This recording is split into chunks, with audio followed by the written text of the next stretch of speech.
Welcome to the Queen's Lair, a lifestyle podcast. Get inspired by our latest tips and information about small business, entrepreneurship, natural hair, travel, food, and even relationships. Stay tuned for another great episode. I am your host, Renee Patrice.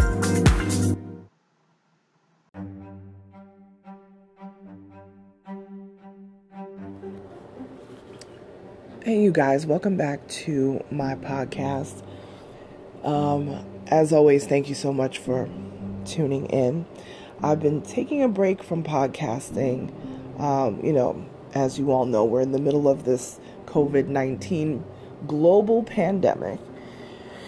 And some of you know that my aunt and uncle were battling COVID since probably about the beginning of March. My aunt is on the mend.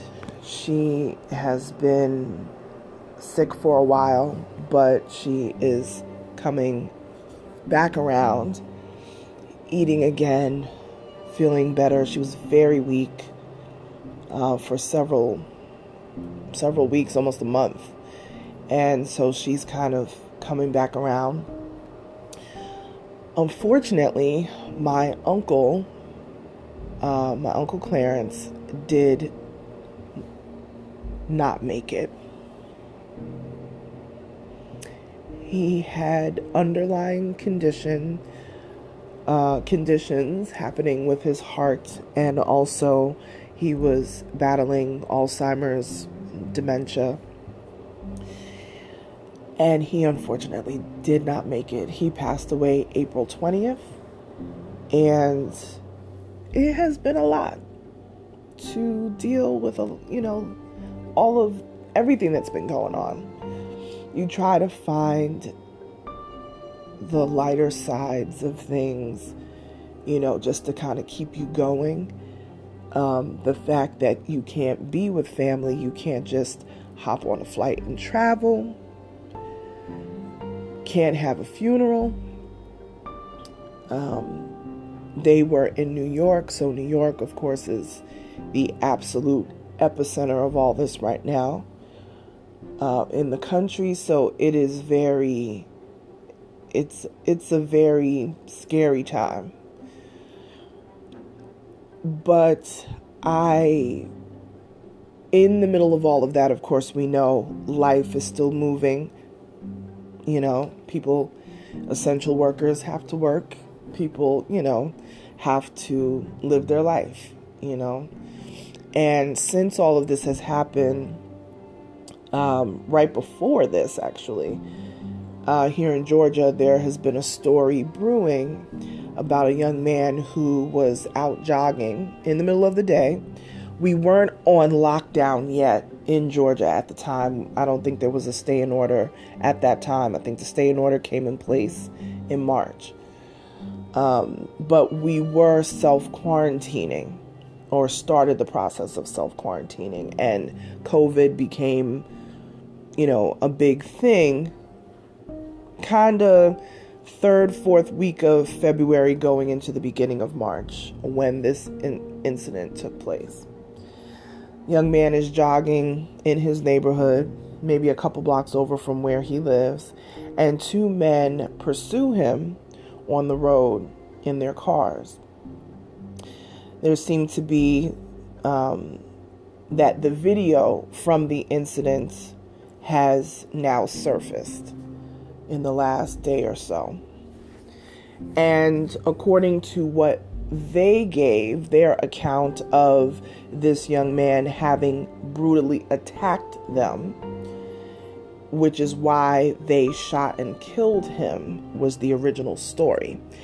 Now, since I don't know who leaked the video, I don't know who had the original video, I don't know all the details of that, but the video is now going viral all over social media. And it is quite disgusting. And that's being kind. But I really don't I really don't want to put my personal anger into it, so I'm just going to read a piece that I wrote about the situation. And then I'm just going to let that be this podcast.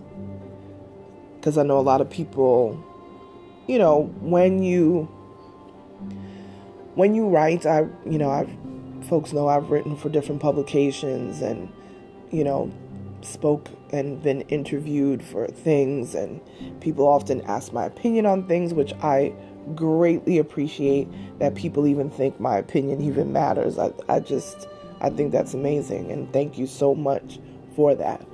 But there are some times when I really don't want to put my personal feeling on it, because I know I don't want to be in an ugly space about it, because I have to get up every day and be there for myself and for my family. You know what I'm saying? So I don't want to be in an ugly space, but I'm definitely completely disturbed by this, much like the Trayvon Martin case, much like the Mike Brown case in St. Louis. And, this just keeps on happening. And it's so hurtful to me. Like, the life of Black people, and I just can't say just Black people, just the life of Black people and brown people is just, it's a commodity. Like, it could be traded for anything. It's not important. It's not,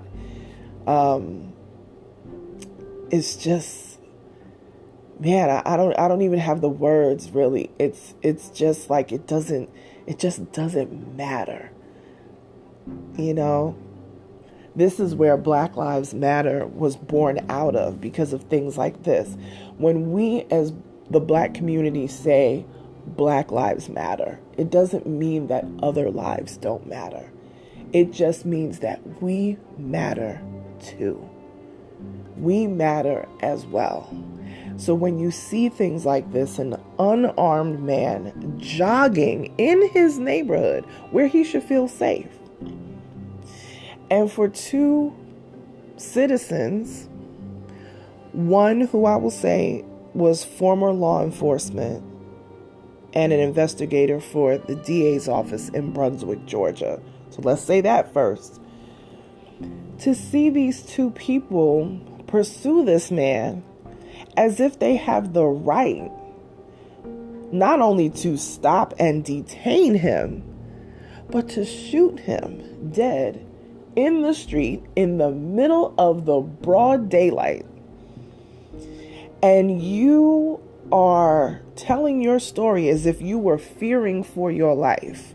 And now the video clearly, it doesn't just show the moment of when things happen. It shows the guy jogging and them waiting for him to pass their truck. And you open fire on this man like some rabid dog or animal coming at you. And that's just not the case. Matter of fact, the video clearly shows him going around the truck to get away, because the truck stopped in the middle of the street and he was like, oh no, I'm going to go around and get out of this situation. And it's just incredible to me that you think you have the right to even do these sort of things. Now, Georgia is a stand your ground state. So you can just say, oh, if you felt threatened, I felt for my life.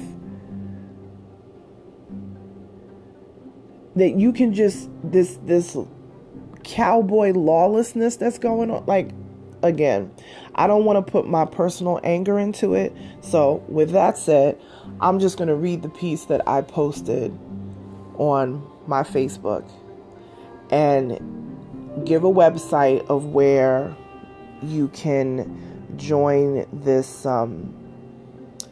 collective protest and keep track to make sure that justice is served. So I wrote earlier today, if you have seen the video, stop asking ridiculous questions like what he was doing to get shot. We have witnessed countless killers like Dylan Roof murder an entire prayer group at a church that welcomed him in, only to turn around and unleash a killing spree. Still, there was a way to take him away in handcuffs, unscathed. I always try to stay middle of the road with certain things because it is what you are taught in journalism and media. Don't really insert your opinion, just give the facts. This is murder. Ahmaud Arbery was jogging and hunt down, period. I'm not going to post the video because it's desensitizing to us as Black people. Violent deaths are not something anyone should be used to seeing. It should be shocking any time that a life is lost in this way. Although I understand that posting the disturbing video gives context, you can use Google and see the entire video for yourself. It's even more disturbing that the two people who hunted Ahmaud down were a father and son. The father is a former police officer and retired investigator for the DA's office in Brunswick, Georgia. Here we are again. The video contradicts the account of these two men, the account that they gave of being brutally attacked by an unarmed man jogging. In addition to this, no arrests have been made, and it's been over 2 months since this took place. However this video got leaked, I'm glad that it did, even if it shows what most of us feared. Well, what can we do? First, we can sign this petition. Let's start there. It helps to show public outrage and support for Ahmaud's family. This website runs down all the facts and also has information to call officials. There has to be justice served, because when you can't jog in your own neighborhood during a pandemic, where can you be safe? Connect with me on social media at Onyx Queen Media. Feel free to email me, info@onyxqueenmedia.com. Talk to you guys soon. Bye.